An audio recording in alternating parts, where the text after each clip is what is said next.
is she?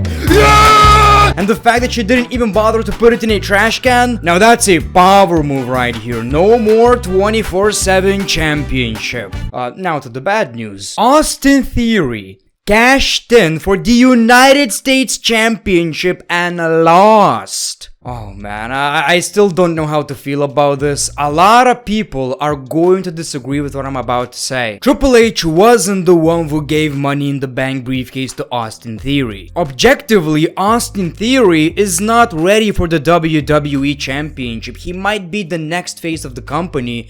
Is he ready for the main championship? Absolutely not. Was it all booked correctly? Absolutely not. I do have my issues with this. It definitely wasn't thought out. I wish he carried the briefcase for a longer time. And the biggest problem I have with this, he didn't even cash in for the WWE Championship. Is he an idiot? You booked this guy like an absolute loser. He used the Money in the Bank briefcase for a mid-card championship. I appreciate that you treat this championship like it's a big deal. It should be. But are you serious right here? I honestly can't believe this.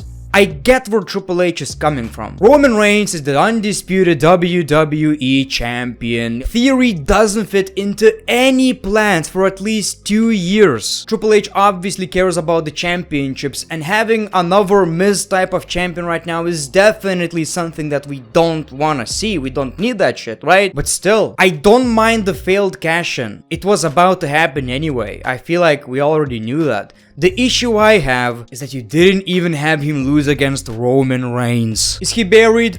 I don't know. I can't tell you that. If you feel like he's buried, I completely understand. I'm not gonna argue with you. That's the main point I wanna make. We don't know yet.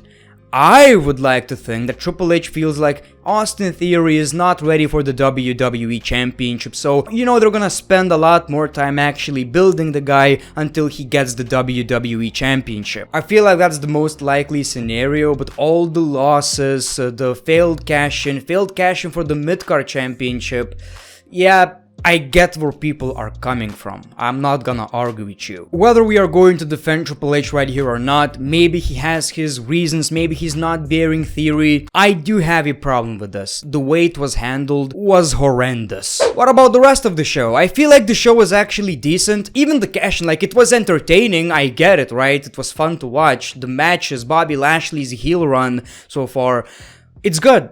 It was decent. We got some cool moments. But my man has that inner Vince McMahon inside of him. That didn't sound right. The show kicked off with the Bloodline. After Friday, they will become the longest reigning WWE Tag Team Champions in WWE history after they defeat the New Day. We see the New Day, and I am so disappointed in the crowd. I'm not saying you need to react for the Usos or the New Day, but this promo was absolutely unbelievable. Actually, from both tag teams. Two of the greatest wrestling tag teams of all time. Two of the longest reigning WWE tag team champion, tag team, blah, whatever. They all talked about their struggles in the WWE. Very passionate promos from all four guys. They talked about pressure. New Day's first failed attempt at the New Day. The Usos being pressured by the family. That one segment got me excited again about the New Day versus the Usos, because I couldn't care less. But now, I care. There's history. That's all you need. Everything is on the line. Make some noise. Of course, then we saw Riddle. Do you want to hit my bong? Everyone wants to hit Riddle's bong. I can only imagine what happened after the show. So this turned into a 6-man tag team match. Of course it did. A very fun match. Not sure why they did it, since we are going to see the New Day versus the Usos.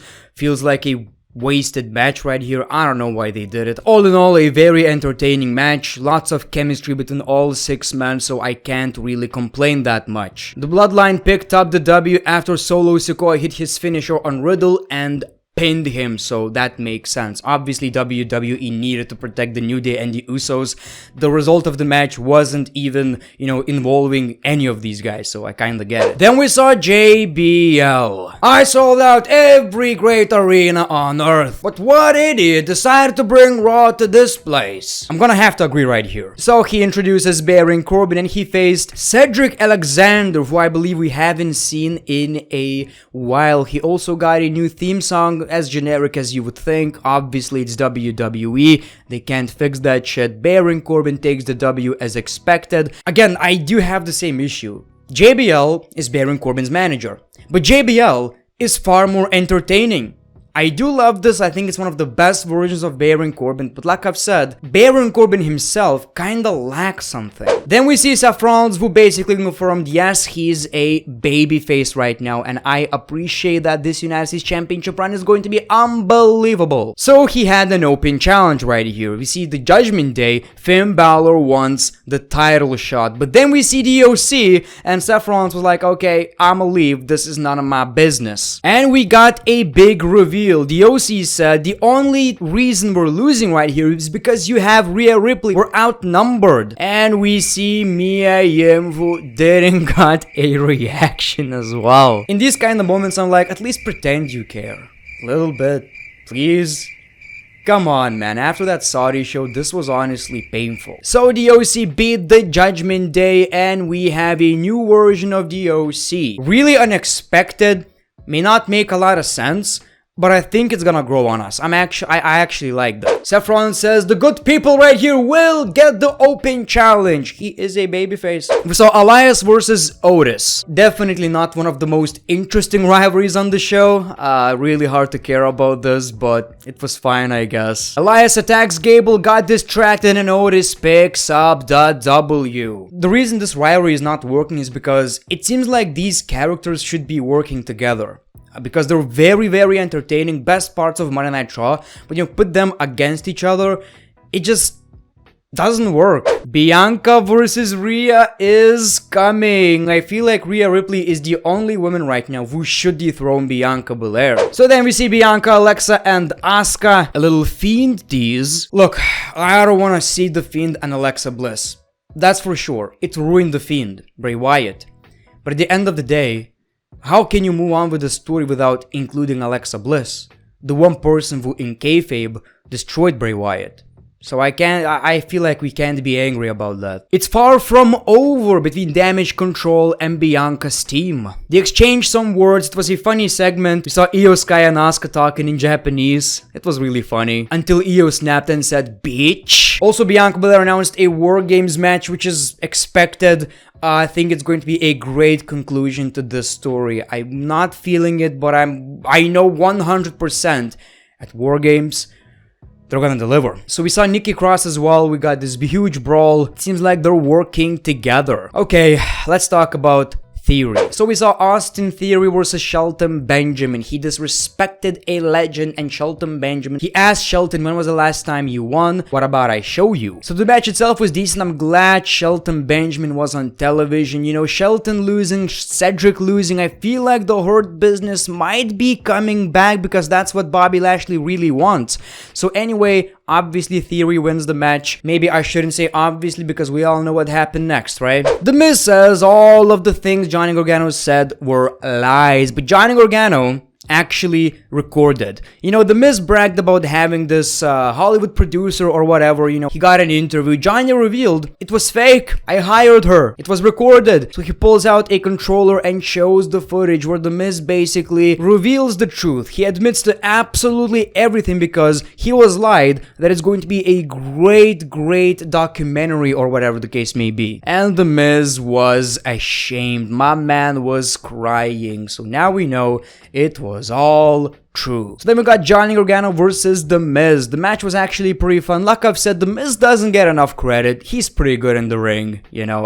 It might be an unpopular opinion, but I feel like he's actually pretty decent. We saw a pretty cool spot. The Miz acted as if he saw Dexter Lumis. He grabbed a weapon, smacked Johnny Gargano in the face. The referee didn't see it. The Miz picks up the W. Look at this a-hole right here. So he leaves, but got attacked by Dexter Lumis, who then got chastened away by the security. So Dexter Lumis still doesn't have a contract, and I feel like at the next pay-per-view we are going to see that match, The Miz versus Dexter. If Dexter wins, he's going to get the contract and $50 that The Miz didn't pay him. Damage Control said, you know what? we should be working together. I don't mind this one bit. Oh my god, the championship is back. We see the 24/7 championship between Nikki Cross and Dana Brooke. I feel like most of us were like, what the freaking hell is happening right here? Nikki Cross takes the championship, but then she just throws it out. She didn't care about the championship so much, she even botched. Okay, that was perfect. I'm glad WWE didn't just ignore the championship. They were like, yes, this person won the championship, but she's smart enough to realize it doesn't mean jack shit, right?